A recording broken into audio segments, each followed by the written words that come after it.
All right, folks, I guess the band's contract ran out. Welcome aboard, everyone. Dr. Ron Paul will join us momentarily, but I do want to comment on what's going on in a town near St. Louis, and a young man named Michael Brown who was shot by a police officer, shot and killed. He was apparently unarmed, apparently or reportedly. He had scuffled with a police officer prior. And the bottom line here is the town of Ferguson, Missouri, is now been burned to the ground in many parts. Looting, rioting. It was a protest that turned into a riot. And, you know, it's disgraceful. It's a disgraceful way to memorialize the young man who was killed. Let the investigation be held. There's no place for violence, no place for rioting. And I got to tell you, going into liquor stores and coming out carrying bottles in each hand like some kind of victory is the ultimate disgrace. Disgraceful. All right. Ron Paul joins us, but first I want us to watch this remark by Patrick J. Buchanan. It's directly in our national interest to find some way to stop these people from really expanding their influence. Air power can't win this war, though, John. I'm not saying air power is the only thing we can do. No, but what I'm saying is we're going to be drawn in by using this air power, which can successfully hold them back from Erbil or hold them back from Baghdad, cannot win the war, and there's a real possibility we could be drawn in and people try to push us into the war, but it is not our war to fight and win. All right, folks, there you go, two conflicting opinions. And joining us now, as promised, former Congressman Dr. Ron Paul, former 12-term Texas Congressman, presidential candidate, and founder of Voices for Liberty, which we will get to. Hello, Congressman. Hello, nice to be with you. Always great to talk to you. All right, so do you agree with Mort Zuckerman there that it's in our national interest, or do you agree with Pat Buchanan that this is a war we're going to get drawn into if we don't watch it? Well, I certainly think the national interest is involved, but I think we hurt our national interest by being involved over there. In the last 24 years of us being engaged in Iraq one way or the other has been very detrimental to us, and we've created chaos. I don't know how anybody could argue that we continue the same process.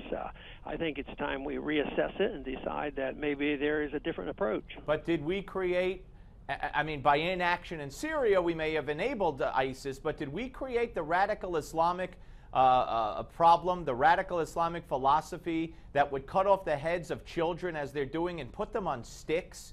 I mean, that would force people to convert or die. I mean, that can't be laid, that blame can't be laid on America. So regardless if I agree with you or disagree with you for what we've done up till now, what do we do now based on what's happening now? Well, since it's gone badly, I would say less of what we've been doing. I don't think the answer should have been that we should have sent more bombs and more troops into Syria. That would have been maybe more killing and maybe even a greater incentive to get the people to rebel against us. So I think our national interest is injured by us being dragged in. And, you know, even the humanitarian concerns, I think it's very real for the large majority of American people because, I mean, it tears your heart out to see what's happening.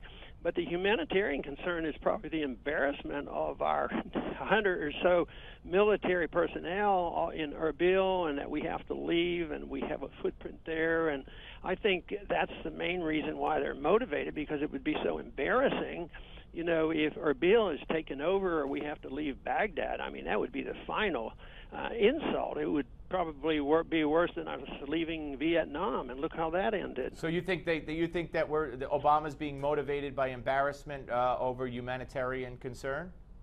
I think there is a military concern. I don't think anybody hides from that because it's mentioned by many who support going in that we have to go in there and support these troops, you know, the military personnel there, and we have a lot of people in the embassy. If Baghdad ever got overrun, I mean that would be pretty bad. So, and actually, you could argue, well, there's some legitimacy to it, but that's not how you move people. You move people by the atrocities. And you have to realize that every time there can be something shown that we did that offended them, they say, hey, this helps our recruiting. This is a recruiting tool. Even Paul Wolfowitz admitted after 9/11, he said, we need to get the troops out of Saudi Arabia because that was a motivation for bin Laden to, move his al-Qaeda efforts along.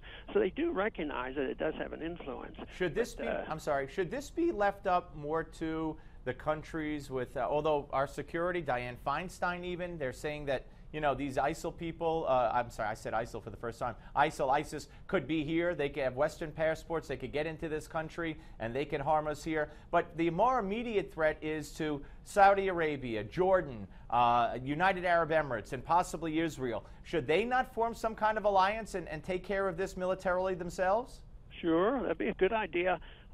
Even when there was this so-called threat, which wasn't a real threat, of Saddam Hussein going into Saudi Arabia, yeah, I think Saudi Arabia and maybe Israel could have formed a pact and some others getting together, but there was no reason for us to, commit ourselves to such sacrifice and killing of Americans, and look at where we are. So, yes, there'd be a greater motivation, but if we are powerful, we still are powerful, and we're still very rich, but we're getting poorer.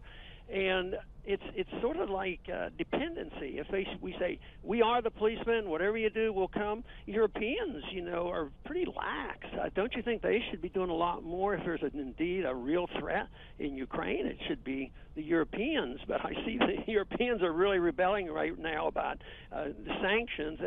They know the sanctions are going to hurt them. So, and yet we're badgering everybody else, put on more sanctions. Putin is Hitler, on and on. Let's stir up another fight. What about Israel and Hamas? What do you think of the administration's policy of saying Israel has a right to defend itself, but there's always a but? I mean, do you find it troubling that they and the administration and the media treat Hamas as if they were some legitimate concern instead of a terrorist group, just the same as ISIS and al-Qaeda and everybody else? Yeah, I don't think it's fair to say that people in the Palestinian area are like ISIS. I said Hamas is. You don't think Hamas is like ISIS? But we go over there and we say you need elections, and that's what the people are electing. Why are they picking these radicals? Because they're very, very disturbed about what's happening. So. I still make the case that, I agree absolutely that Israel has the right to defend herself. Everybody has the right to defend herself. But why is that said, but it's never mentioned about the plight of a Palestinian having a right to maybe defend itself against bulldozers coming in and knocking down houses and marching on. They actually have a boycott. They can't go anywhere. They can't go to Israel. They can't go to Egypt, and they're not allowed to have ships come in. But you're not suggesting Israel lift the blockade. First of all, do you see that? Do you believe that Hamas is the same as ISIS and Al Qaeda? No, I don't. I didn't say that. No, do you believe that they are? No, but that's what I'm asking you. Do you believe that they are or not the same? No, I don't think they're the same. Really? Well, how are they different?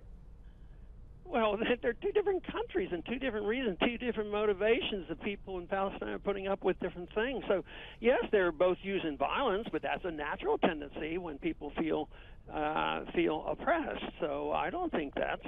I think most of the things that happen are very predictable. The idea that we go 6,000 miles around the world or more and getting involved, I mean, right now, everybody is arguing my case. Well, we need to do something, but no more boots on the ground. Well, everybody knows if you don't have boots on the ground, you don't have success. We put boots on the ground and didn't succeed. I thought it was interesting today that Thomas Friedman said, all that time and money we spent with boots on the ground in Iraq was a failure. We tried decapitation in Libya. That was a failure. We tried sending some weapons to Syria, and that was a failure. So he made my case. Of course, his solution wasn't the same as mine, but he said all these different efforts fail. they backfire on us, and we don't bring peace and prosperity. And right now, because of what's happening with Russia, we're aggravating a lot of people to try desperately to reject the dollar. That may be the biggest crisis that we're facing, way over and above the military crisis. And therefore their alliance with China in the effort to do that. Let me. I don't want to run out of time, though, Congressman, without talking about Voices of Liberty. Of course, the Ron Paul channel, which you've successfully launched and have all those subscribers to your TV show. Talk about Voices of Liberty. That's what, an extension of that? Yes, we still have the Ron Paul channel, but we're inviting other like-minded people to join us and have their own channel, and we're building that, and it's going to be an outlet. You know, there's a talk, is there a libertarian moment? And I say, well, it's not, as long as it's not political, it has to be ideological. So I deal ideologically on these things, and we've had the interventionist foreign policy, and we've had Keynesian economics and paper money for a long time. So eventually the ideology has to infiltrate both parties, and that's what we hope to do with, you know, Voices of America, Voices of Liberty, because you have to change the ideas. It isn't going to be a partisan thing, and that's why I'm excited about the expansion on Voices of Liberty. I look forward to it, and I want to ask you one question while I got you here. I ask you this all the time. Your son talked to you about his decision on running for president lately? No, he really hasn't. do you think he's going to run? Because it seems pretty obvious. And I say it as a good thing, that I hope he runs. But do you think he'll run? Yeah. Yeah. I do. I mean, it's he's you know, acting like he's a potential candidate. But you know, I know that a lot of people put pressure on you to run. I know that a couple times I did it. You know, I don't want to do that. I don't want to do that. And yet other people say, oh yeah, he'll do it. He'll do it. But no. I'm going to Vegas, and I'm going to now bet, because you just told me what you told me. I don't know what the odds are, but I'm going to bet on it. Okay, so we can share in the winnings. But I don't want to share in your losings. I'll share in your winnings. All right, hey, Congressman, I look forward to back. Thank you very much, sir. All right, very good. Bye-bye. Former Congressman Ron Paul, ladies and gentlemen, on the Steve Mazlberg Show. All right, making news as always. He thinks his son will run for president, and he doesn't think Hamas is the same as ISIS and Al-Qaeda. Two good headlines, if you ask me. We'll come back with the Mazlberg panel. Don't miss it on the Steve Mazlberg Show.